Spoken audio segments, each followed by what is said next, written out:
Hello, everyone. It has been quite a while since I have recorded any episodes for the new normal, in part because life has been happening, but also because the world has been in a, a terrible place, to say the least. And so I had been putting it off and putting it off about getting on here and speaking because, for one, I had to get my thoughts together.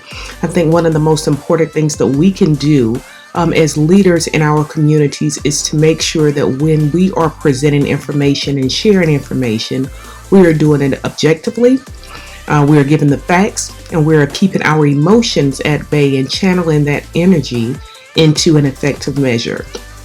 So I am getting on here today. It is the 31st of May. It is the end of May. And so many things have happened in the progression of these last 5 months. To start, we started off with January thinking that it was going to be a World War III. And then that transpired into us losing someone that we felt was a celebrity of sorts. It was Kobe. And, that hit home because a lot of us grew up with Kobe and a lot of us was around Kobe's age. After that happened, then we started hearing more and more rumors of this coronavirus or this COVID-19 that we wasn't certain about.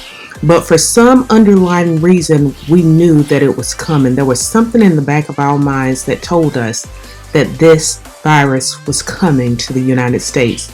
And in March, it reared its ugly head. And of course, as we know, our people of color has been dying at disproportionate rates due to this virus. And so we have been battling with that for the last couple of months. All of April, we were on quarantine. Everybody was trying to reinvent themselves and figure out, where do I go from here? People lost their jobs. Unemployment rates were at an all-time high. But people were still content in knowing that they were alive. They were thankful. They were feeling blessed. And so we continue on that path, and that brought us to May. When we found out in April about the Ahmaud Arbery situation that occurred, the murder of Ahmaud Arbery, and then we found out about the murder of Breonna Taylor. And then in this last week or so, we as a world, as a nation, as humankind, watched the horrific death of an African American man by the hands of a police who did not look like him. That in itself is enough to make anybody feel like the world as we know it is not the same. It is changing. For those of us who are older, we do understand and we know that these things, unfortunately, are not new. They have gained new faces, became new chapters in the book of police brutality and mistreatment to African Americans and people of color. And it's something that we thought we had passed with the civil rights movement. We thought that we had passed it. Now, by all means, I am not a fool, and I know that racism had not died. But I thought that we were moving forward in the right direction. I thought that we were creating a world where everyone had a seat at the table, where everyone is loved for who they are, not for the color of their skin, but for who they truly are, because we are all humans. Well, in this last week, we found out that many do not believe that small, simple statement.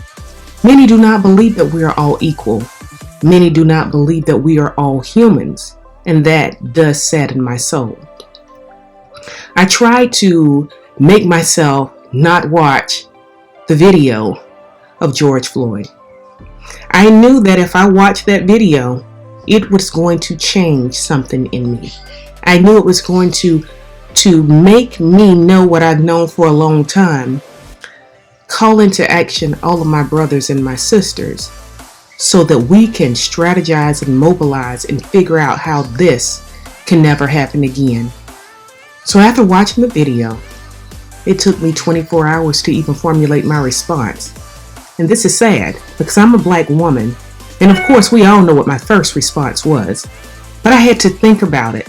I had to think about it long and hard and pray and ask God to help me say the words that were truly deep down in my heart so that others, unlike myself, could understand and maybe remotely feel a bit of the pain that I was feeling. See, I am a mother of 2 African American sons. I am the wife of an African American man. So that by itself caused me to cry out in my soul when I watched the video of Brother George Floyd losing his life.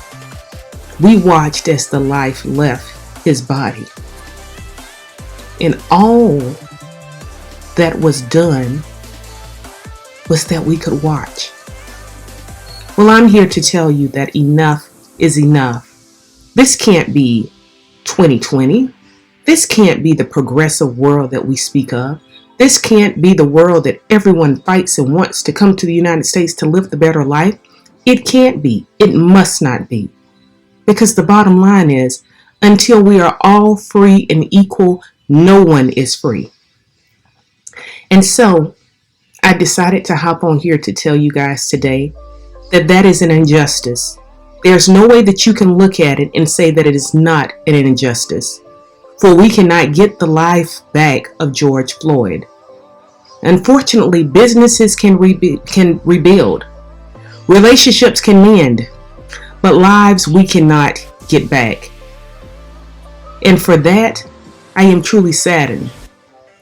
Yesterday I attended the protest for George Floyd here in Columbia, South Carolina. I was very happy. I felt good about what I saw.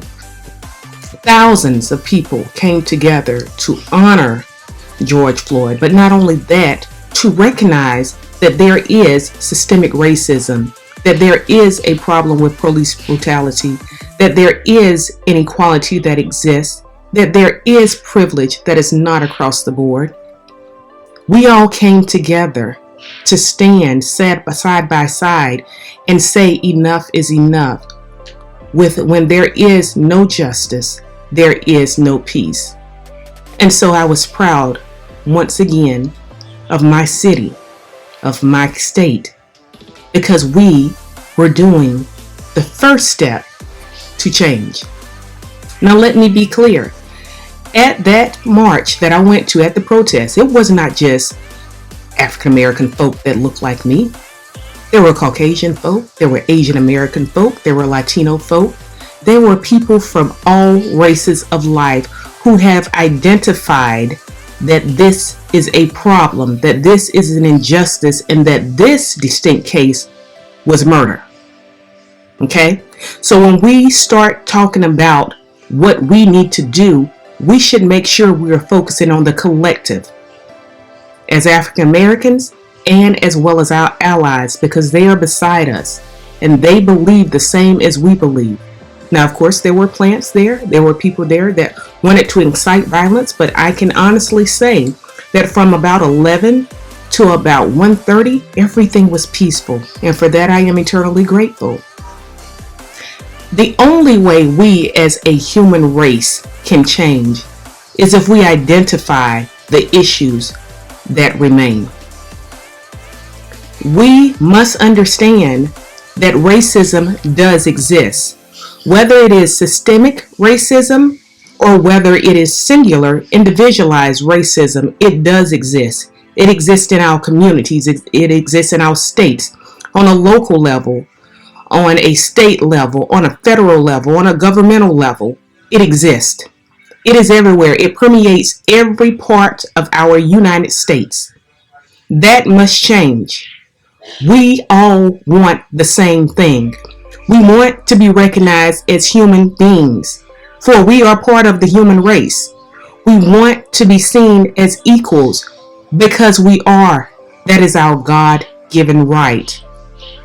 So until we are able to sit at the table, everybody, our Muslim brothers, our Christians, our African Americans, our Caucasians, our Latinos, our Asians, and any other ethnic group that I have missed, until we all can sit at the table collectively and look at each other and say, you are my sister and you are my brother, and I respect you and I value you.